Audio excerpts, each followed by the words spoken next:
everyone, Georgina here from the Leading Safely podcast. I thought I would put out some short little videos busting some key safety myths. So I've pulled together a series of 10 videos which I'll release weekly, both here and on my YouTube channel.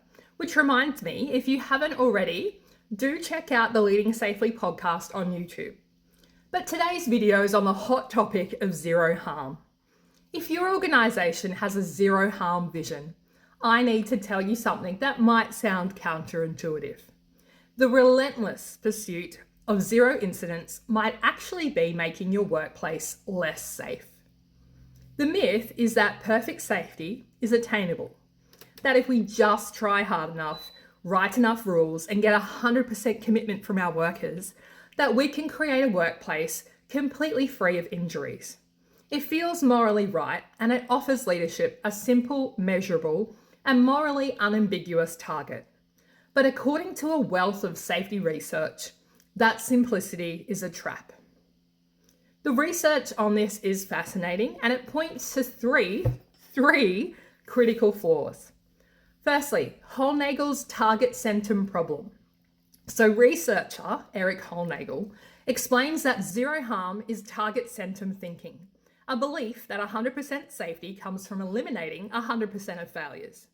This creates a decremental safety culture where we only focus on what goes wrong and ignore learning from the 99.9% of the time our people create success in complex conditions. Then there's the Finnish construction paradox.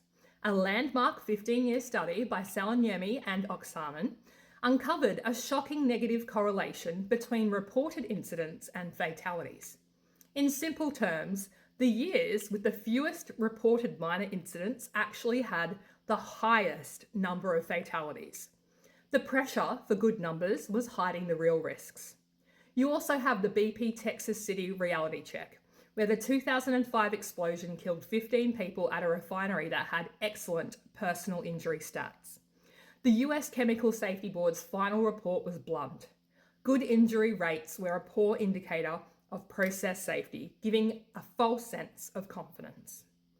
I once consulted for a petrochemical site celebrating over 1,200 days without a recordable injury. The banners were huge, and of course, the speeches were glowing.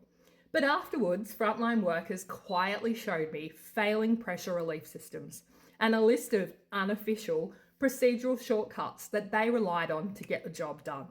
That actually stopped reporting near misses because, in their words, it creates more paperwork and we just get blamed.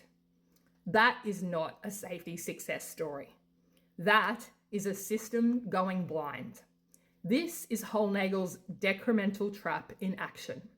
When the number becomes more important than the reality, your organisation loses the very information it needs to learn and adapt.